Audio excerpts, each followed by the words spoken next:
PNGDF and police hierarchy discipline their servicemen. Opposition leader raises concerns on industry developers. And nurses encourage frontliners to get vaccinated.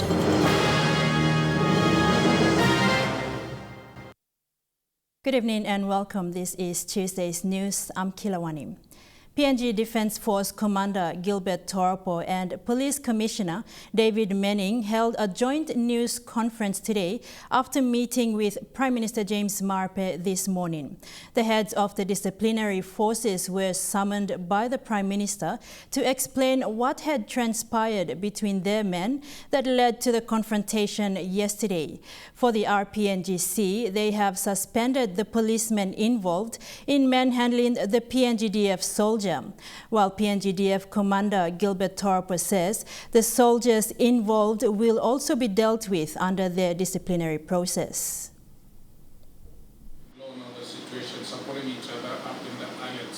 Heads of the two disciplinary forces came out today announcing the actions they took against members of the police and the army involved in the unruly behavior at Boroko yesterday.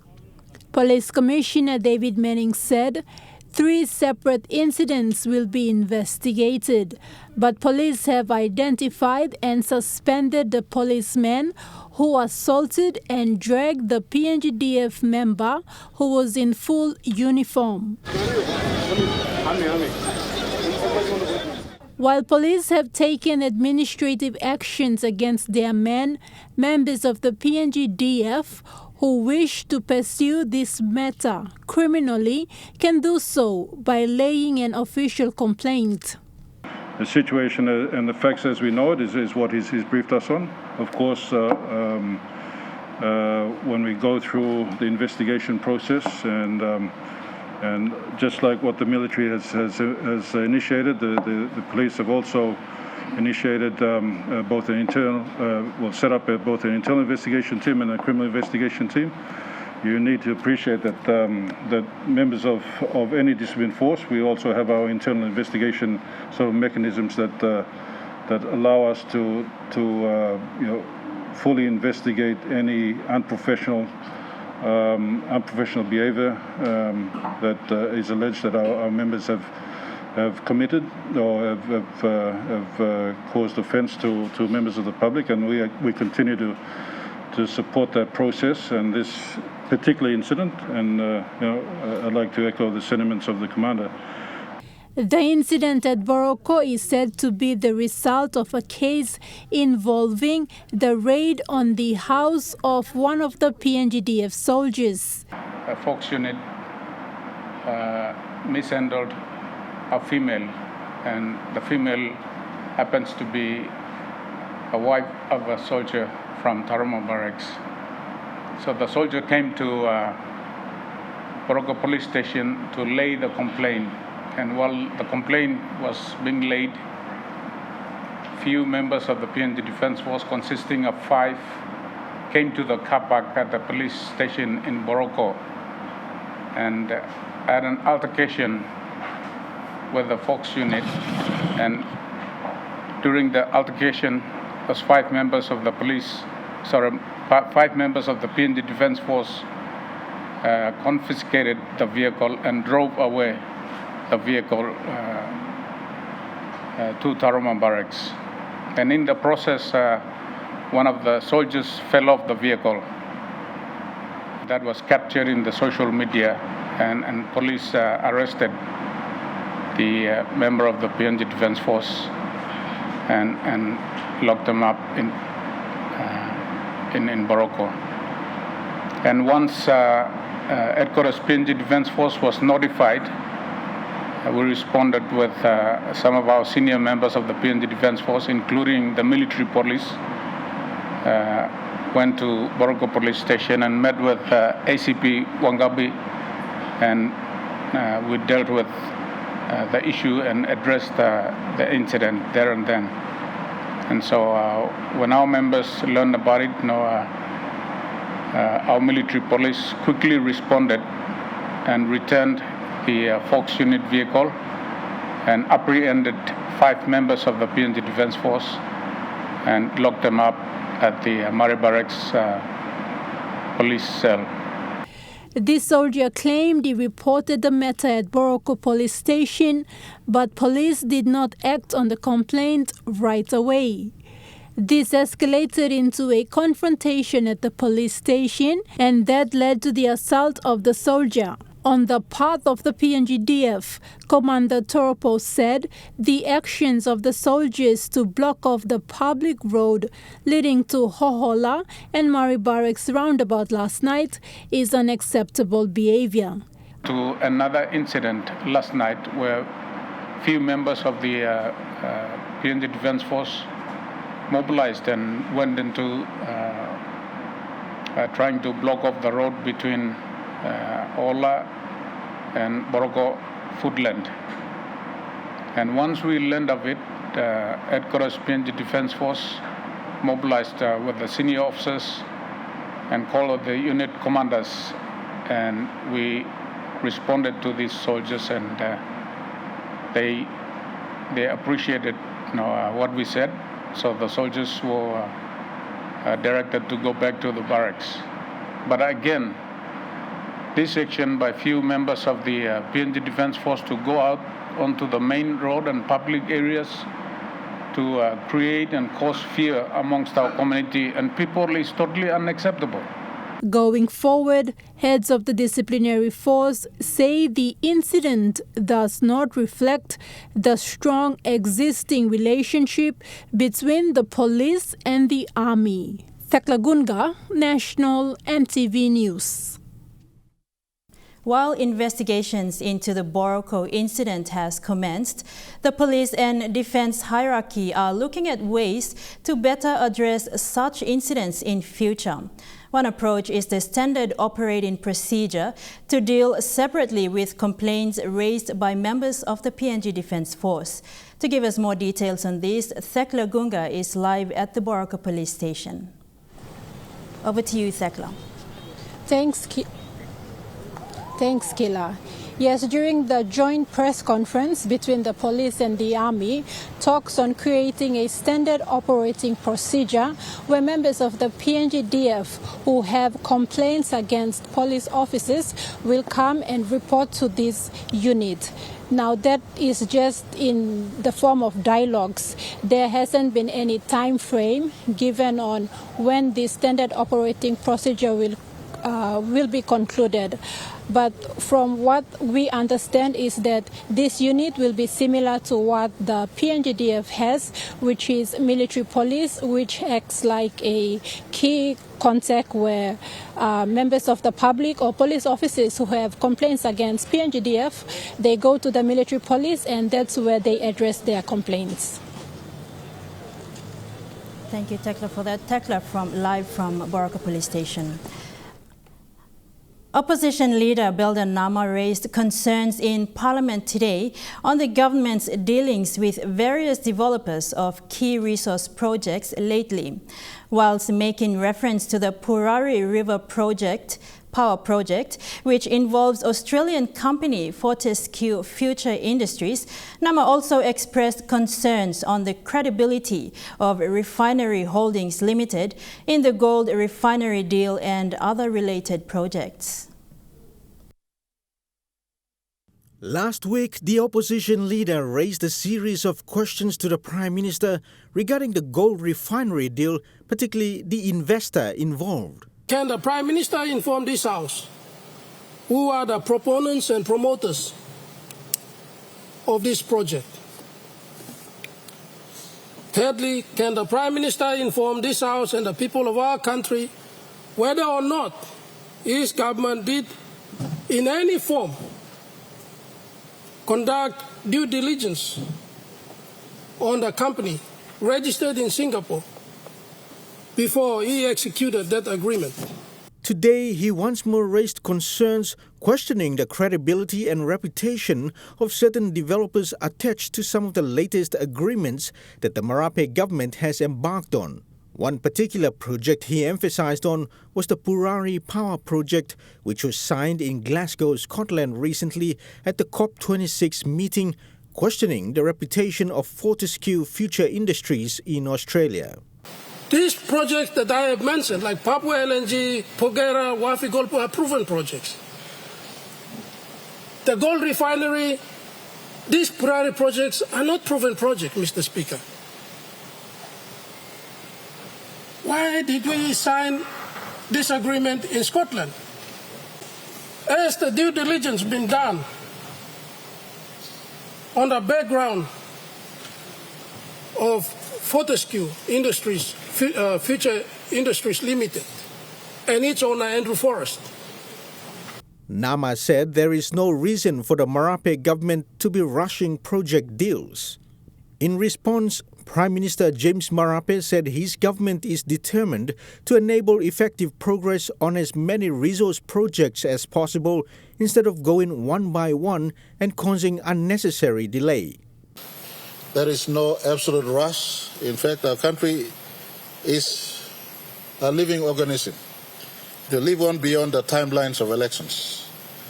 It will live beyond the timelines of elections. Government, whether it's my government or government into the future, must be in the business of setting out for foreign investments and credible foreign investments to come into our country.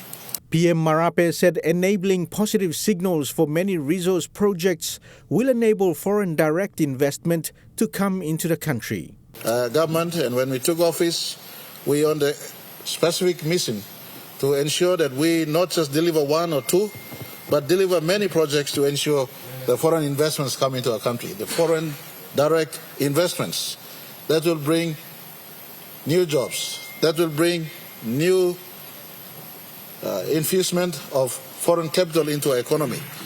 Dennis Orere, National EMTV News. Marape Governor Ginseng Saunu is concerned that the Wau Bulolo Road maintenance project is being delayed, thus affecting businesses operating in the area for some months now. Governor Saunu raised the concern during question time in Parliament today.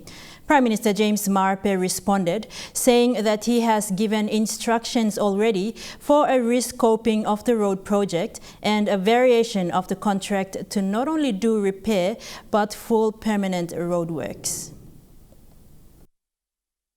Australian government is funding this plan close to 66 million kina. And I'll talk out of some contract go finish lo one plan national company. Now I'm by ready lo work. 5 months ago finish. Close to by go 6 months now. Work in a start. Asking me or some this plan contract awarded to go long local and in an apple making or in apple making. Now why delay in this plan road? Money belong people belong Australia, only give him lomipla. Now only like looking this play, money belong almost making work long serving purpose belong and now this play delay. I'm so emotional. Me play appreciate him. Money me play kiss him long all. No got one blah sinister motive long holding back this blah contract. Me go up long this part of our country, I think 3 times finished. And in twice me drive out from Mumeng, we drive out from Mumeng, come back along Lay City. In fact, the last drive Lumi, me drive time, me play go Bungi Mall, Wafi-Golpu, Papa ground, Mama ground. Now this road, me big bagrap. You don't have him need him 66 million kinata solo fix him. This law contract, maybe I give him finish, but me write him pass along Australia Commissioner. May also ask him Works Minister whether you can make him additional variation of this law contract. Now instead of making maintenance work that's all, where rainbow was him again, we could do a permanent intervention, reconstructive road for the better. The reserve list for businesses to be run by Papua New Guineans was brought up in Parliament again today.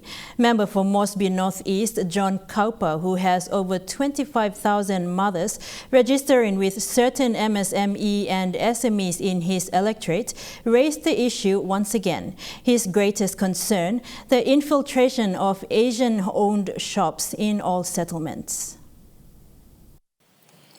This law work me bla talk law reserve employment bla all local bla me Papua New Guinea na reserve business bla online bla me la Papua New Guinea by participate through the economic sector through the micro SME and SME business so that all can any money na sustaining life bla city na same time only got culture, like go to bank where all of him account. Now put him legally money go to bank now they can proceed. That's all time me looking also. This la member good la challenge that's all member divide him the purpose of our mothers.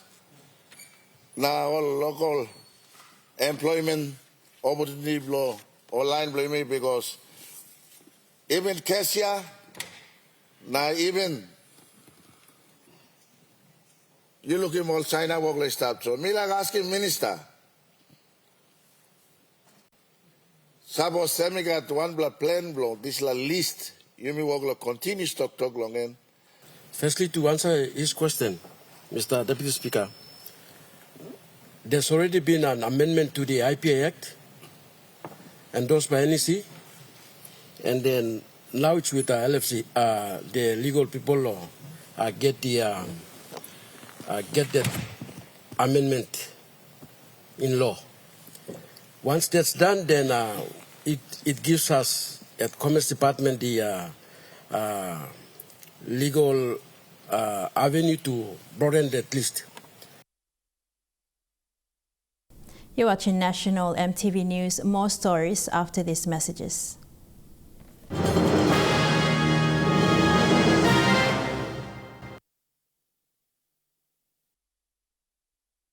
Welcome back to the news. The Papua New Guinea Greens Party is focused on the core values of ecological wisdom, social justice, equality, freedom, participatory democracy, non-violence, sustainability, and respect for diversity. It is a member of the Global Greens and Asia-Pacific Greens Federation, and one of their biggest missions is to maintain Papua New Guinea's unique biodiversity. The PNG Greens Party was part of today's launch of Political Parties Seminar Series hosted by the National Research Institute. Papua New Guinea remains one of the most biodiverse countries in the world, but development and extraction of natural resources have caused much harm to the landscape and biodiversity of the country.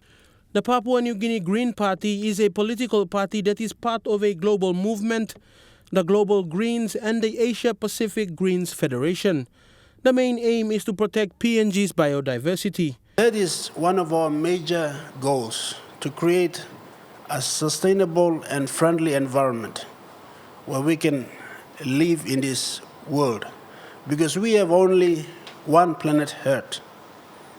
So if we do not protect this planet Earth, we don't have another place to go and live. This is one of the major policies for PNG Greens Party, to protect and preserve the environment. The party made its presentation today at a political party policy seminar hosted by the PNG National Research Institute. They are concerned with the environment and aim to promote sustainable ways of using our natural resources. In the last 2 decades, most of the forests have been lost through unsustainable logging practice and clear felling of PNG's forests. PNG Greens will always be committed to enforce forestry standards by amending Forestry Act and implement more policies in support of community and agroforestry practices which are more sustainable. most Papua New Guineans are custodians of their own land and most times fail to protect their land from exploitation by the extractive industry. The Greens hope to maintain the rights of indigenous landowners. We have land ownership. So PNG Greens Party, we want to recognize the land rights of our indigenous people. So there can be whatever developments taking place or whatever activities taking place, the voices of the indigenous people, the landowners, must be heard. We have to take into consideration their views of their natural resources. Fidelis Sukina, National EMTV News. A 27-year-old from Southern Highlands who was convicted for manslaughter and had served his term will be graduating from Medeng Teachers College next year. Benjamin Martin, who was convicted by the Medeng National Court in 2014, says the desire to continue his education pushed him to complete his studies. Martin was one of the inmates at the minimum security wing at Beyond Correctional Institute who took part in the welfare and rehabilitation program. 27-year-old Benjamin Martin from Southern Highlands was convicted for manslaughter in 2014. He was one of 60 prisoners at the minimum security unit at Beyond Jail under the rehabilitation program. Benjamin first joined the prison's piggery project, but his desire to further his education prompted him to write a letter to the superiors at Beyond Jail seeking permission to go to school. In 2016, he was enrolled at Tusbab Secondary as a pre-11 year student, completing grade 11 in 2017, then grade 12 in 2018. Simi Korano Tusbab, so Miko upgrade him marks plomila. So 2016 or 2017 me continue grade 11, normal grade 11. But 2018 me make him grade 12. He was interested to complete his education. So he wrote a letter to me asking if we can release him and send him to school. He scored high marks in year 12 and applied to Divine Word University, but he could not meet the school fees, and he was also a prisoner at that time. He then applied to Medeng Teachers College. For the next 2 years and 3 months, he attended classes through the support of Beyond CS officers until his release on the 25th of April 2021. Because he was a prisoner, we told him to apply to Medeng Teachers College. And then we made arrangement with the principal and lecturers at the Medeng Teachers College, and he was sent there. Me apply accept him enrollment long Benjamin Martin long 2019 or Samsung Martin long me apply. Now me participate long 3-year program, diploma program long primary teaching long Medeng Teachers College. Me amas lo pa me join la teaching service commission. So me netino sem pa me kama pain mano sem. Me go stop chol, me go start in Chalobanis, but somehow nature been planning lo me go lo kain road na me kama kain manos and now me stop. The Welfare and Rehabilitation Program at the Medeng Teachers College was officially signed through an MOA in 2005. To date, 11 inmates have undergone studies and graduated with diplomas in primary teaching.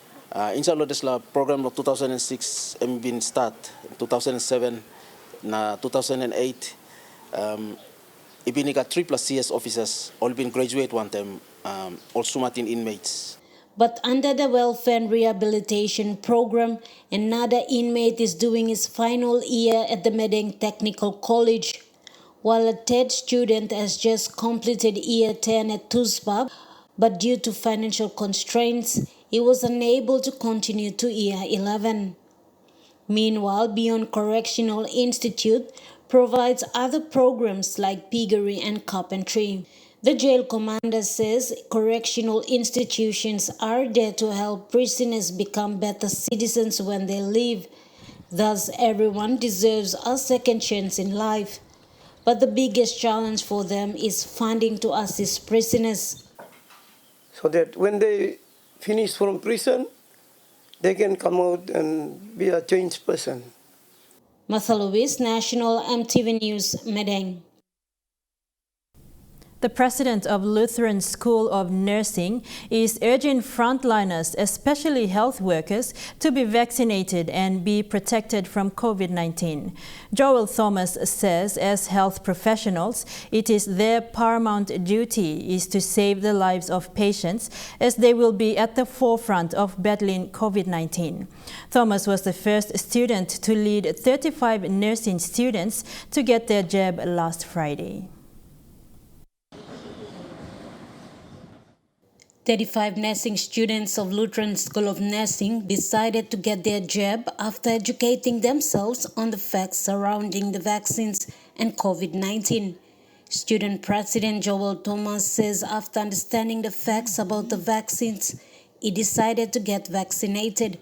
I see that the vaccine is safe for us to be prevented and to be protected ourselves against this very pandemic crisis, which is the COVID-19, as now we are currently facing through.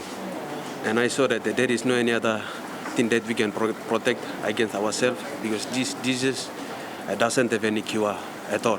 Thomas explains that vaccines prevent severe complications, and even that, even when a patient contracts the virus, and encourage other nursing students to get vaccinated. Principal Stella Good says as future nursing officers, it is vital that students are vaccinated before joining the workforce. This week, another 30 students will receive their jab. And they are ready to provide service for Papua New Guinea and fight COVID-19 beginning of 2022. So they will be graduating in December 2nd. And they will go out with these skills and knowledge. And I believe they are well equipped to serve the citizens of Papua New Guinea for tomorrow and in 2022 onwards. I would like to thank my students to show them, especially the Papua New Guineans and the health team, that they are eligible to go out and fight COVID-19 for Papua New Guinea. Lutheran School of Nursing was selected by the World Health Organization and was also supported by FHI 360 as a pilot project to train nursing students whilst giving them the opportunity to be vaccinated. This is a collaboration, team effort from there. We need to galvanize and support the healthcare, our staff and members of the Medeng Provincial Health Authority. Support them in the effort in rolling out the vaccines and supporting the work of Martha Lewis, National EMTV News, Medeng. And now looking at the Nest Fund market report, the kina closed unchanged at $0.2850 in the interbank market. At Bank South Pacific, your kina is buying $0.2775 $0.3775 Australian dollars, $0.2361 euro, and 31.11 Japanese yen. Looking at commodity prices at New York close, gold is trading higher, coffee closed lower, cocoa and copper closed higher, crude oil is trading higher, palm oil and copper closed lower.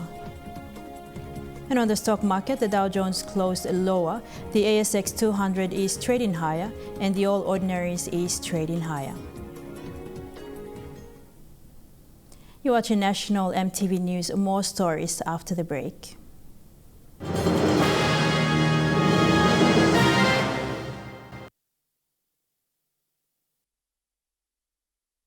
Welcome back. A rural electrification program is now underway in Daulo district of Eastern Highlands Province. The 92-kilometer electricity project will cover all of Daulo district and is funded by the Daulo District Development Authority with support from the national government. The 92.1-kilometer electrification project will begin at Mereaka to Keto, and it will cover all of Daulo district. The first phase of the project had started, and that is pole erection from Asaro to Kongi 1 and covers over 13 kilometers. The project is funded by the government with support from the Daulo DDA at a cost of 1.6 million kina. There's 146 poles and basana from Bakli, Gonta Kongi 1 Primary School. That will cover around close to 12,000 population. People will live along that corridor of road. So this power walk can begin big plus service going to line land upside. Kongi na Asaro want them.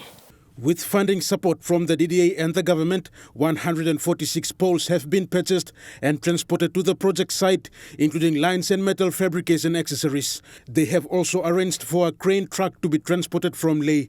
However, there is a need for more funding to have other materials in place. Now, we black small pole material, everything all get up in finish. It's only conductors which I think Daulo district we short lo fund. Underneath the leadership of project manager Namokate, we have short legal funds, so we are requesting the district to at least push in some of funds. Come inside the work this work on top. According to the technical advisor, there are 3 stages in this project, and that includes pole erection, line stringings, transformer installation and commissioning. The project is expected to go on a time frame of 3 months. Duration of the project we put in the scope 6 weeks, 3 months. But looking suppose whether I'm alright, every materials funds them come good, the material stop on ground, it should come down to 2 months. Rayon Lakingu National, EMTV News. Enga provincial government is supporting the initiative of Jacob Luke Foundation by building a new community school at Lakolam in Enga province. Jacob Luke, the managing director and owner of Mapai Transport, helped another school, the Concordia Lutheran School, through his foundation. The Enga provincial government sees this as a way of changing people's mindsets to do away with tribal fighting. Enga provincial government presented 162,000 kina to Jacob Luke Foundation to help build more classrooms and teachers' houses at Concordia Lutheran School outside Wabek town. Provincial Administrator Dr. Samson Amian praised Jacob Luke and his foundation for returning to their village and giving back to the community. Dr. Amian says Enga is known for its tribal fighting, but on the flip side, it is also known for having more educated and prominent people, and such gesture is a challenge for other educated Engans serving outside the province and country to return and build Enga province together. You contributing service goal of people of Papua New Guinea and country of Papua New Guinea. Those time block go back to legal place for you yet. One and good block something from black and put in the community block me block straight him sit down for me long. Community yeah game right. Game big plan. Thank you for me come to you. I'm giving plan the big block, Album long. Starting this place school yeah. Jacob Luke says his drive is to invest in early childhood learning to change the mindsets of the locals who are known for fighting. He has also built his mansion at Lakolam along the Highlands Highway and says building a school will provide security to his properties. However, when he started the program, parents brought their children and begged him to build a public school and give opportunity to their kids to learn. A philanthropist he is, he turned the early childhood school into Concordia or Peace Lutheran School, giving second chances to the children affected by tribal fighting and sorcery-related killings. Papua New Guinea. In all buildings and what like something that's only no enough long, providing security long, life long or month a year. So hopefully thinking me got long and government can expand in this land. Probably bloody elementary schools where interest must come up long. We got him about 3 years to 5 years and 6 years. beginning. There are 600 students who have registered and are attending classes there. Luke says the school needs to be registered soon so that it can get its own TFF funding and its teachers can be on payroll. Meanwhile, local MP Dr. Lino Tom has also supported the school with a 100,000 kina from his DSIP. Vasinata Yama, National EMTV News, Mount Hagen. Meanwhile, Mapai Charity Foundation donated 78 mosquito nets to Kumura Foundation to support the health outreach program in remote Bundi of Medeng. Kumura Foundation is a local community-based organization serving in remote Bundi. Chairman Jacob Luke says the Kumura Foundation is doing a good job in addressing rural health issues. These mosquito nets will be given to people living in the lower Bundi areas, especially people living along the fringes of the Ramu River and on the Ramu Plains. I'm on this line, some like material, rotary, only got mosquito nets have inside. Why don't they give him the reply? That's a meeting or send any more good along. They're like giving you Kumura Foundation, where we've been visiting Bundi last week. We get a bit long on his staff. And we pretty much a strong team only by helping delivering on the place. Kumura Foundation Director Vincent Kumura says the distribution is a preventative measure of malaria and to improve their health outcomes. The Kumura Foundation track team, along with 7 community health worker students and 2 medical volunteers of Chimbu, will be conducting 2 weeks of a rural outreach program. The foundation's Travel to Change campaign team will also be doing rural clinics, conducting awareness on COVID-19 and distributing these mosquito nets. The program will start on the 2nd week of December. During this campaign, all referral cases of Upper Bundi will be made to Gembok District Hospital or Kundiawa General Hospital in Chimbu Province, while the rest from Lower Bundi will be referred to Brahman Health Center or the Medeng Provincial Hospital. The chairman has made a commitment to support the foundation with some of the community projects.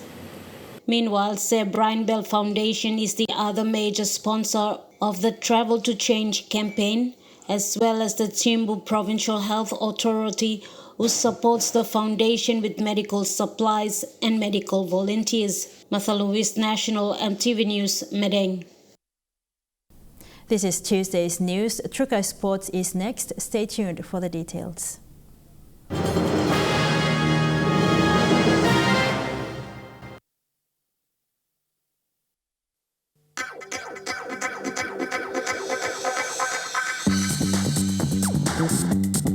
Trikai Sports.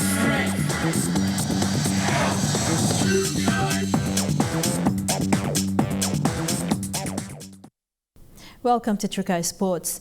After suffering a 30-6 loss against the Mosby South Blacks, Central Dabari's development team is hopeful for a positive outcome this weekend when they take on the Pom Suburban Ducks.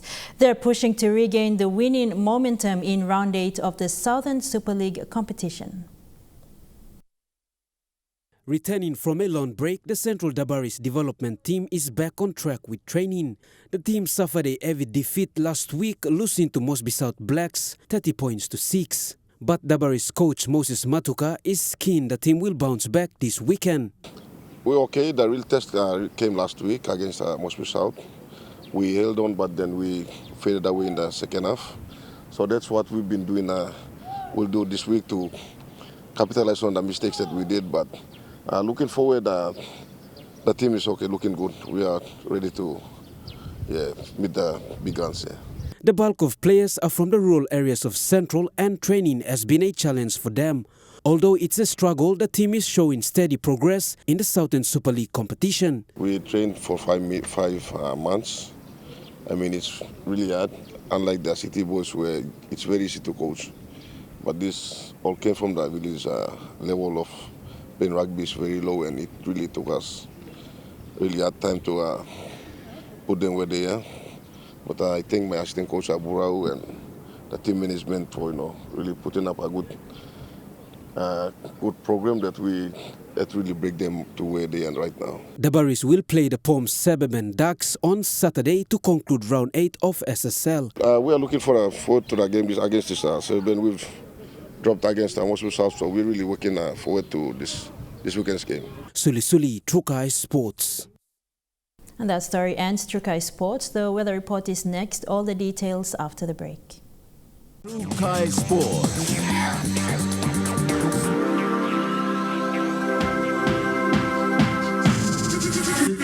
Trikai Sports.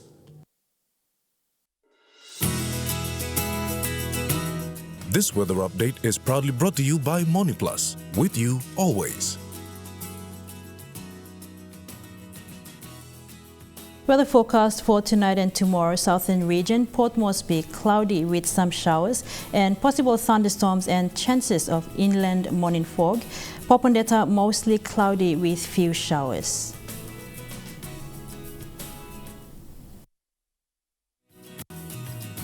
The weather update was proudly brought to you by MoneyPlus, with you always. And that's the news, sports and weather for Tuesday, 23rd of November 2021. Until next time, pleasant viewing, be safe, bye for now.